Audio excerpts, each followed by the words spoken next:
Welcome to the Raw Conversations podcast. I'm your host, Kerri-Ann Appleton, and I'm so happy you're here. Raw Conversations is about real, authentic, and worthwhile conversations. This podcast is about bringing more awareness, more tools, more insights into living an extraordinary life with more ease and joy. In this episode, I had the pleasure of having a wonderful conversation with Robert. He's a current member of the Transcend Your reality program and community. And in this conversation, he shared a little bit about his journey towards feeling free to be himself. So enjoy this episode.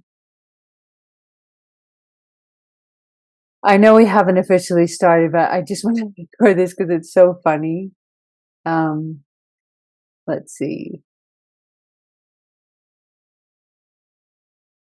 Like we could do our, can you see that? We can do our call like this. Wow, yeah, fantastic. Or let's go back to gallery view. But I was playing around with also doing this to you. Like let's do the call like this. Then it's much more easeful. So let's start with like, tell us about yourself, Robert. Like first of all, welcome to the podcast. Here to listen to your story, your story of transformation. But let's start by just telling us a little bit about yourself. Okay, well, first off, I always loved Miss Piggy. Always watched her stuff. She's a funny one. I like Kermit personally. Yeah. I'm Robert. I've been living in France for the last 10 years. Previously lived in England, South Africa, Lithuania, Panama in Central America, a couple of other places. Never been able to settle pretty much in England. Left school when I was about 15.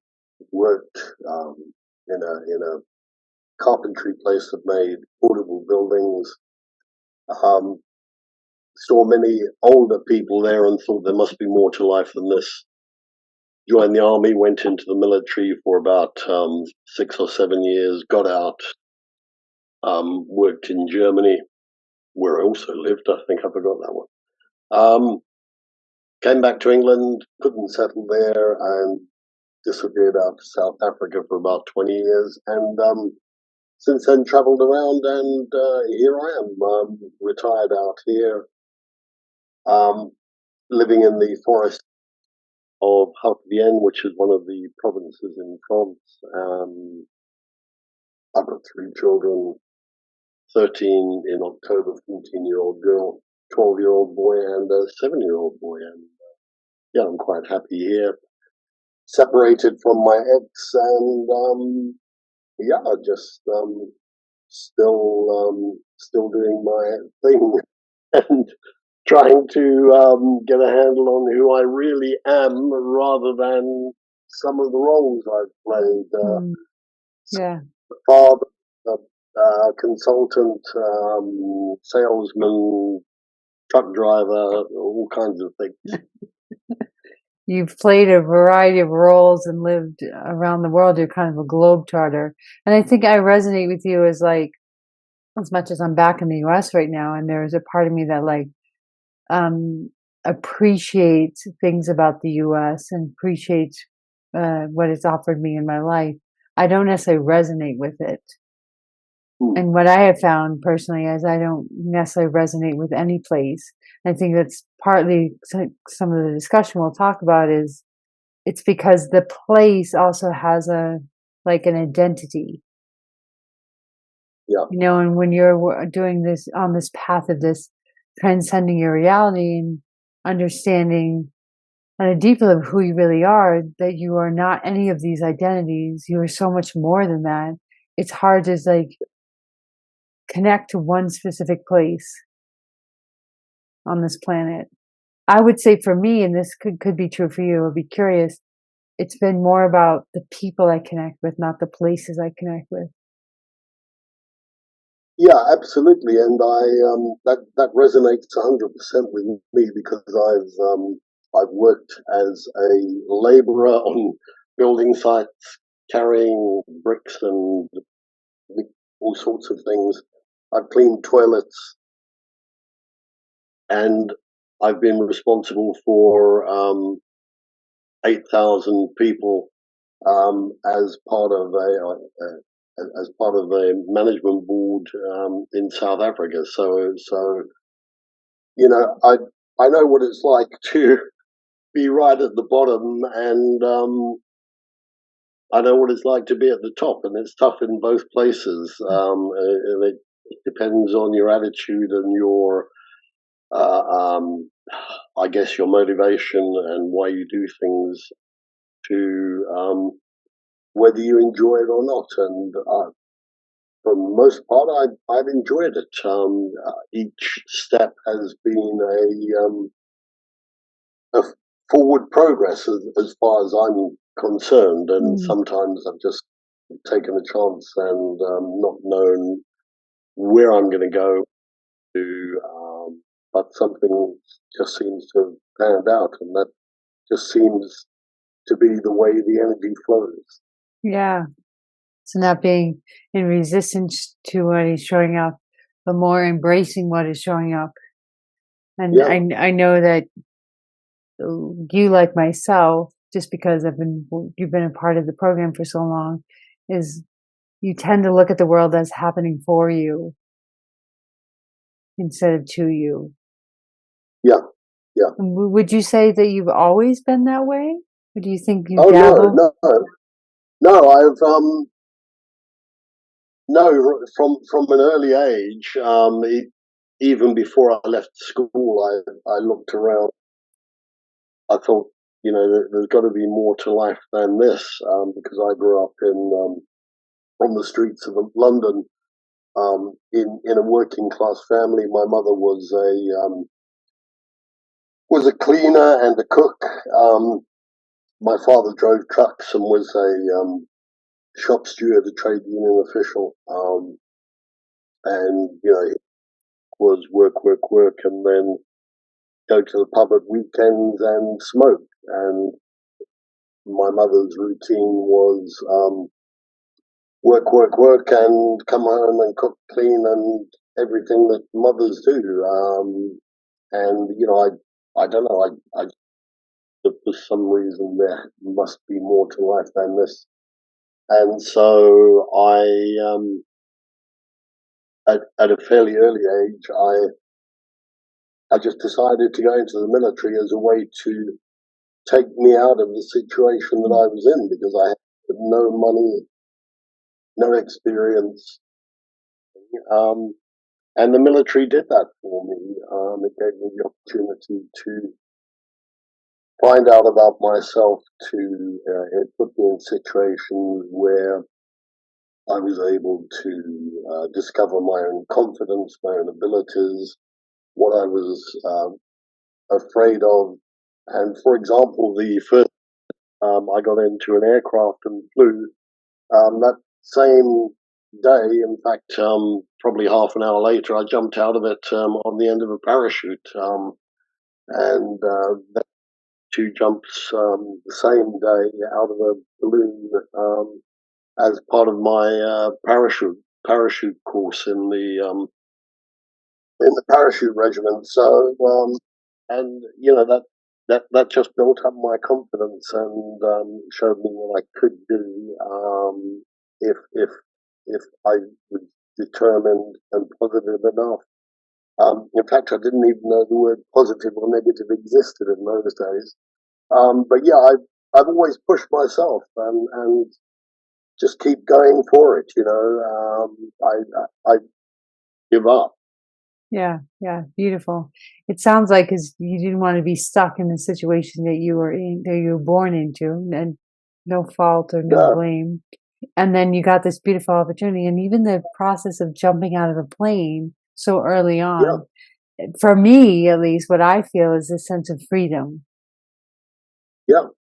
Yeah. Well, that certainly gave me that, and then posted to Germany at one point, and I took up skydiving, free fall parachuting, and that was even better because I was jumping out of aircraft, higher and higher and higher, using oxygen with Halo, which is high altitude, low opening, and that was just a fantastic rush to jump out at 45,000 feet or more, and just hurtle towards the earth at 120 miles an hour and have my life in my hands. And these thoughts would go through my mind. If I don't pull the ripcord, I'm just that'll be it, And these thoughts would go through my mind as I did that. I'm sure many other guys and women as well.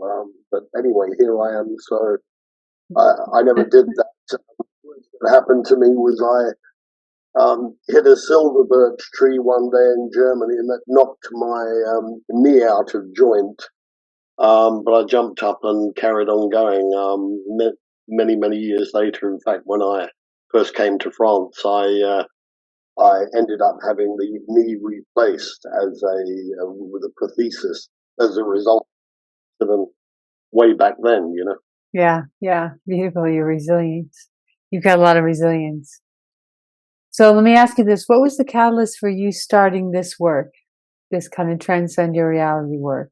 The catalyst for me, Kerri-Ann, was I've been in and out of countless relationships, either on a casual basis. By casual, I mean few months to a couple of years and I've been married and divorced a few times. Um, and I I just realized one day that maybe there's something wrong with me, and I've been into intellectualizing and reading books as well as the physical side. And it wasn't until I joined the community that we're in that I discovered and realized that I'd been cutting emotion out of my life completely. And that was a conscious choice I made in the military and certainly in South Africa because South Africa was a very dangerous place, probably still is. And it just struck me one day that if I took emotion out of a problem, there was no problem because it was just Mm. a logical, um, it was just a logical solution. And so I had a reputation of being a hitman in the commercial sense of the word, insofar as I would go into companies within the group that I worked for and fix all the problems, and that might be firing individual people or groups of people. That's what I did, and it didn't have any negative effect on me. It was all I was permanently involved in conflict and its resolution. And whilst that got me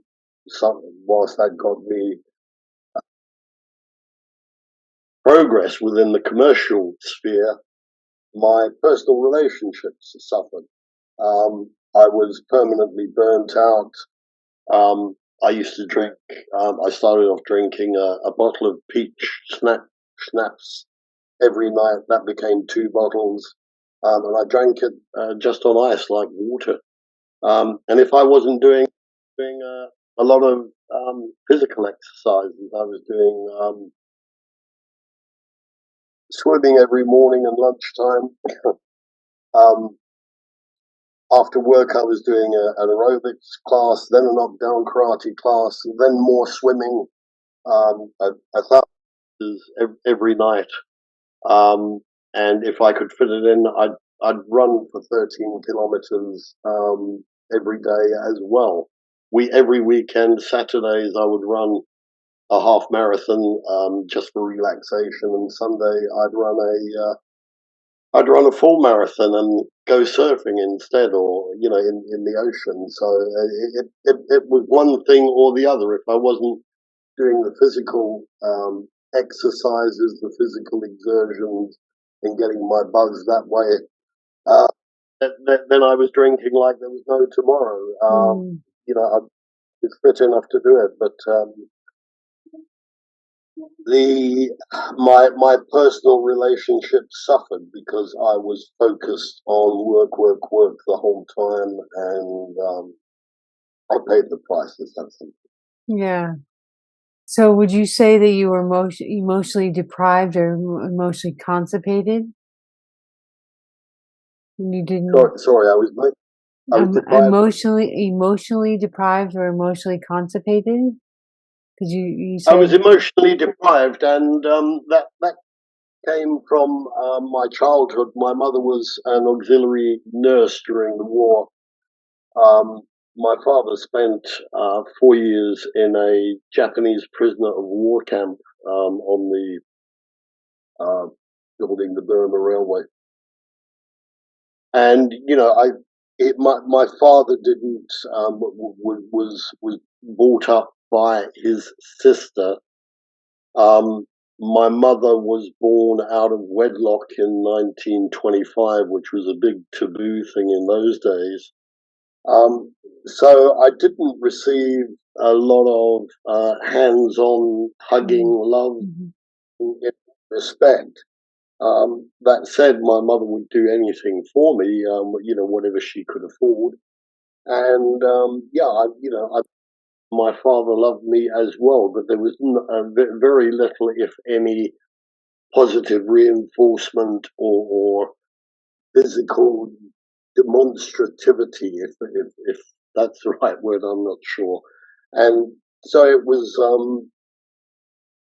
to me, that was my norm. I didn't know any different. That was the language And you learned. yeah, that's right. And I guess everybody's looking for love.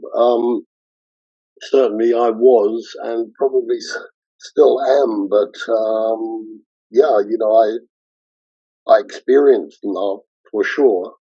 But I I just couldn't reciprocate in an emotional way. I could reciprocate in terms of buying a house, buying things to go in it, going on holidays, Mm. and kind of thing. It was like you were not Um, emotionally available. yeah, that's right. And but But you didn't healthy know how to relationships be. need more than that. No, I didn't know how, because I Mhm. and with the work I was doing, that kind of reinforced the feeling that I'd grown up with anyway. So Mhm. there you go. Yeah, it's what you knew. So what has Yeah. been your journey to kind of become more emotionally available, specifically with yourself? Um, to discover through our community, trapped in this drama triangle, very much so being the hero, the victim, and the villain, all at the same time. Sometimes, you know, uh, and realizing that it was just a psychotic place to be in, and then reconciling where I was coming from I have a with costume for the that, by the way. yeah, great. Um,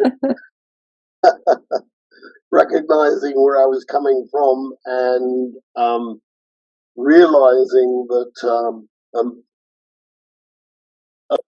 if not all of what I had learned,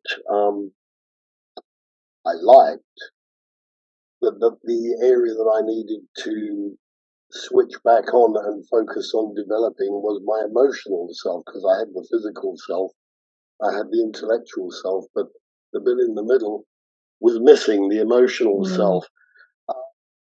started to change my behavior, um, not not get so combative and confrontational with my children, and just let a lot of things that otherwise would have hooked me and would lead me into conflict, just let it wash over and not react to it in a negative way, and to rather react to it in a positive, loving way as much as I could. And that was a learning curve of repetition, trial error, um, helped by our contact point calls and the continuing work we do. And that's got me to where I am now, which is I've been feeling in a very good place for a few months now. What is And that like? What I'm does that look like for you if you could describe that? just very relaxed inside. I am cool. I'm Mm. the original Mr. Cool. It's nothing bothers me anymore. Mm. My grass outside is nearly a meter tall, and I keep meaning to cut it, but today, but I don't have time today. Other days it's poured down with rain, so to hell with it, and I've stayed inside. Other days I've just my brother was here from England for 4 days, and I didn't do a damn thing other than talk to him Yeah. for 4 days, and that was a fantastic catalyst, because it put me back in touch with myself, together with one of my brothers, whom I can trust, who has given me very good advice in the past. And yeah, it was just a fantastic Mm. experience, and So it sounds like you're reinforced. you're free more. Like you don't stress about like Absolutely. how long the grass is. Like you're gonna get to it. It's not that you're being lazy Yeah, yeah, that's or right. Yeah, irresponsible. You're and just it's like, you know what? It's just long. yeah, That's it. that's right. That's right. And it's paradoxical, because I thought of myself as free and a free spirit. And in one sense, that's been correct mentally. But I've always been rushing around trying to get things done, um, be a hero for various people, live elements of other people's lives for them, including in relationships, um, and just generally running on empty and burning myself out on a daily.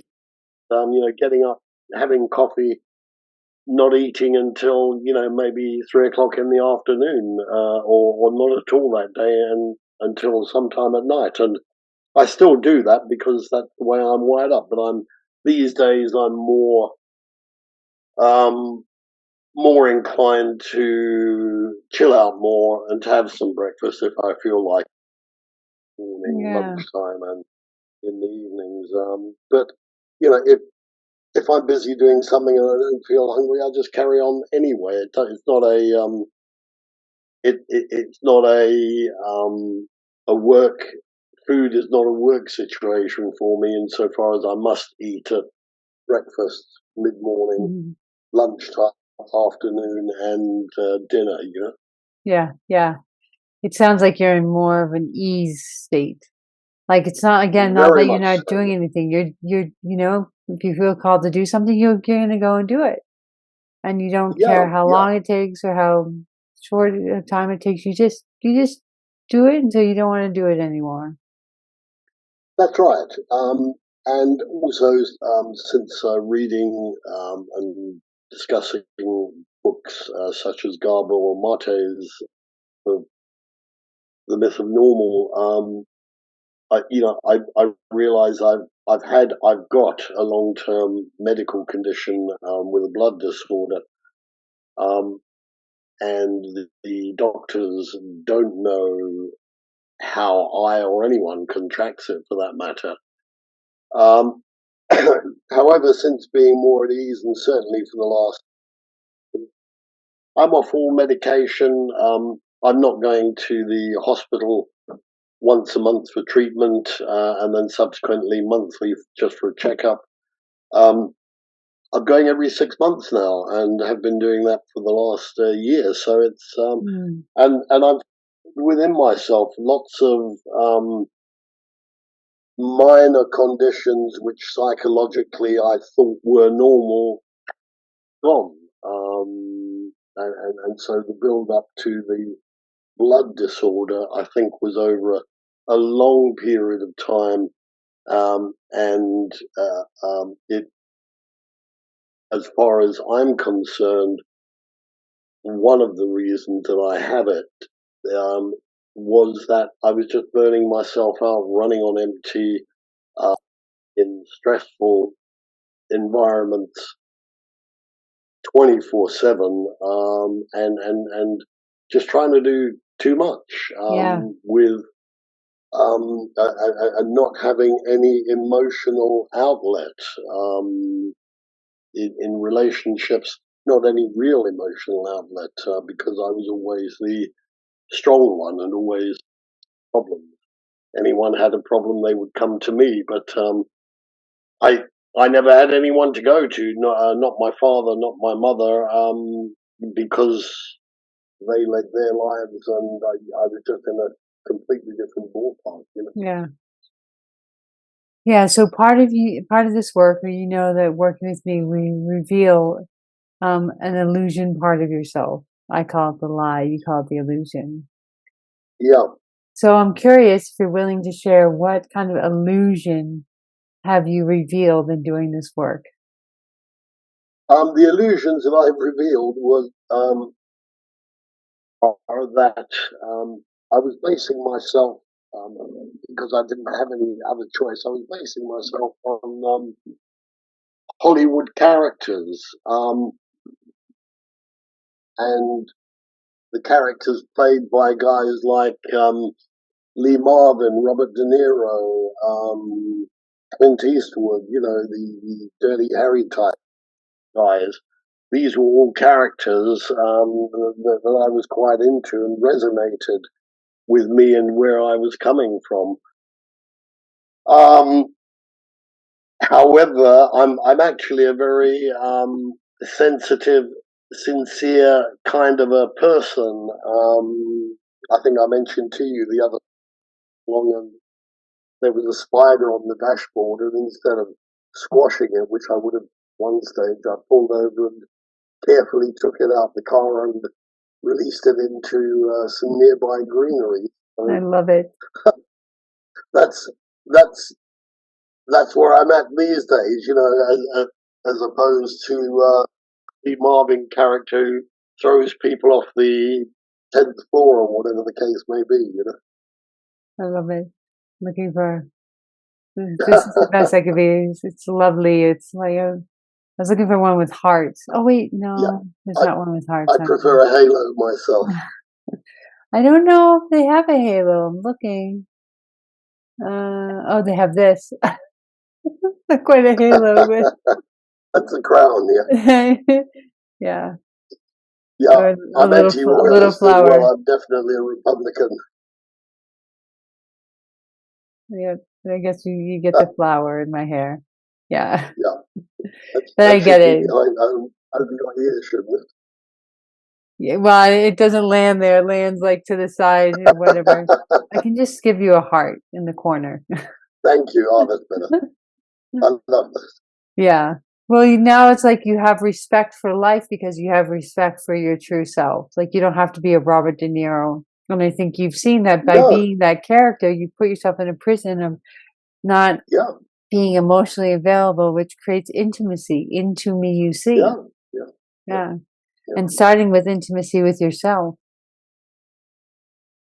Yeah, that's right after my brother left. Actually, I sat down and I just felt that for the first time in my life, I've actually joined the human race, because I've got this emotional component now, and Mm, I feel more me rather than some character or everybody or lots of people look up to and come to fix their problems. You know.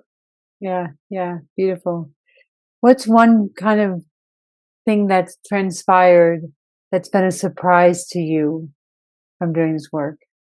As you've shifted your frequency, what has transpired that's been like, wow, that was a big surprise?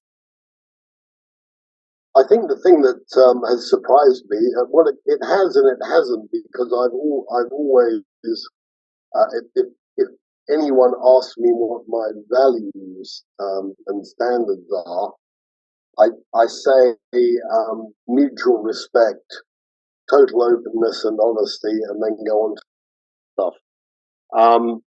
And I most definitely have practiced mutual respect, especially in a country like South Africa where everybody is armed to the teeth, and you can lose your life if you look at somebody the wrong way, very, very easily. So I've always had that. Thing that surprised me now is that I'm being totally open and honest with myself within our community, with my thoughts, feelings, experiences, which is something I need to do at all, even in relationships, marriages, although some things I have been open and honest about, only to discover subsequently that they've been used against me. And so that's destroyed any trust. But yeah, it's good to be open, totally open with my emotions, feelings, and yeah, the other thing that I've discovered, which has surprised me, is that I do have feelings rather than taking the mechanistic, intellectual, physical approach to problem Yeah. solving. Yeah. Yeah. It's been an absolute joy to witness your transcendence, your transformation. Because when we started connecting, I think almost over a year ago now, just having one-on-one conversations, and then eventually you joined the community. Your energy then, and the way you showed up, the thoughts, your language, your actions, and your feelings, the lack of feelings, compared to where you are now, is very different. Like you feel like a Yeah, brighter, more open. To me, you even feel like a safer energy yeah, yeah, because you found absolutely. safety in yourself. Yes, that was another revelation on my journey with um, up level with the up level community, was to realize that I've been living in a under a dome, Stephen King's Dome TV series. I never got to the end of, but that's pretty much where I was. I was protecting myself from everything and everybody out there, and keeping everything and everybody at bay except within my dome. And I realized that was a security issue, or rather an insecurity issue.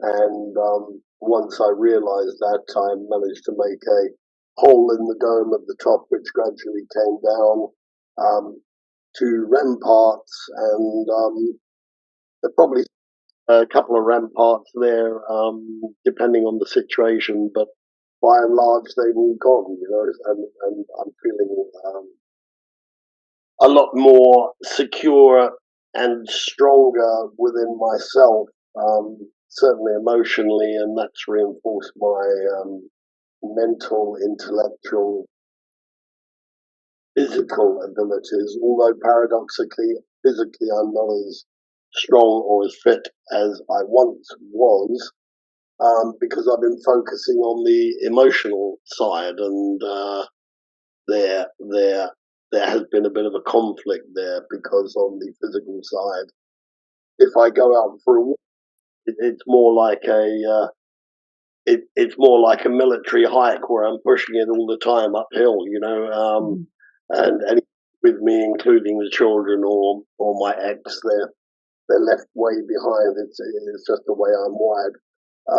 So although the weather's been beautiful here, I probably haven't been out for a walk for a couple of weeks. So I'm fairly chilled about it, but I'd love to get out there and get some more exercise and more of a balance in, because I I still find that great, because it clears my head and kind of, and fits everything in beautifully, both my mental, emotional, and physical state. Beautiful. As we wrap up, is there anything that you want to share that we haven't talked about that you feel is really important for the audience to hear? Uh, I think I made, about the only thing is, I think I've made the mistake that many people make in looking for love. Um, I've tended previously to regard love as more of a sexual thing, as do many people, and I realise that that is completely wrong, um, and completely onerous. That's not to say that that isn't part of love, um, in an appropriate relationship. But there are so many other elements to love and parts of love within. We are love. I am love. Um, and I have it already. And I guess the main thing I want to share from that is that I've stopped looking for love in other people.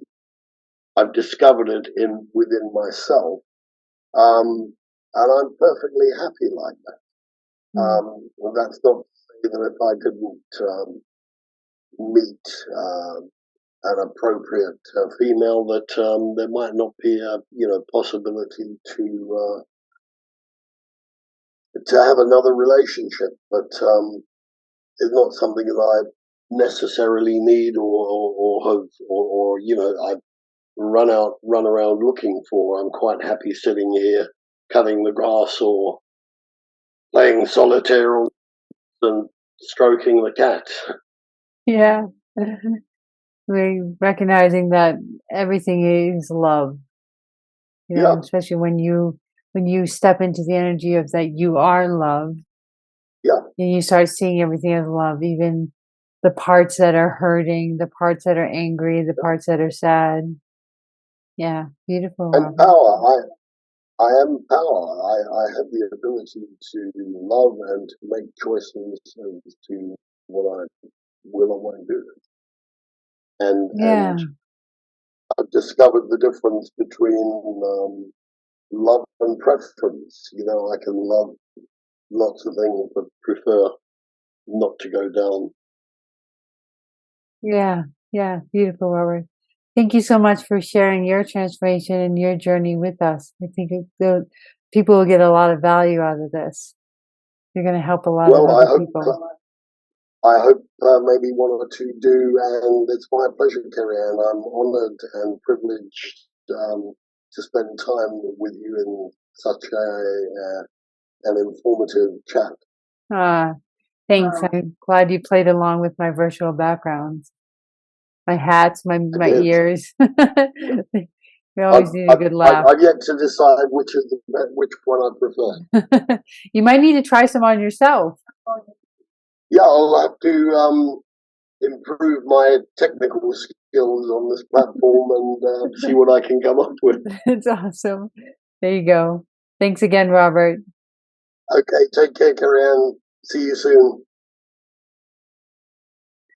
I hope you enjoyed my conversation with Robert.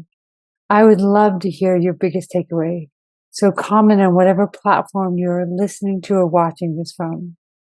Now, if you're interested in becoming free from stress, identifying and dissolving unwanted patterns, moving into a state of ease and joy in your life, then really consider joining the Transcend Your Reality program and community.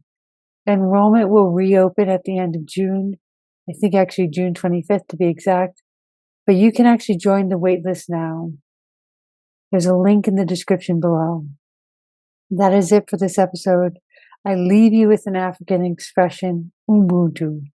I am because we are. Ubuntu. I am because we are.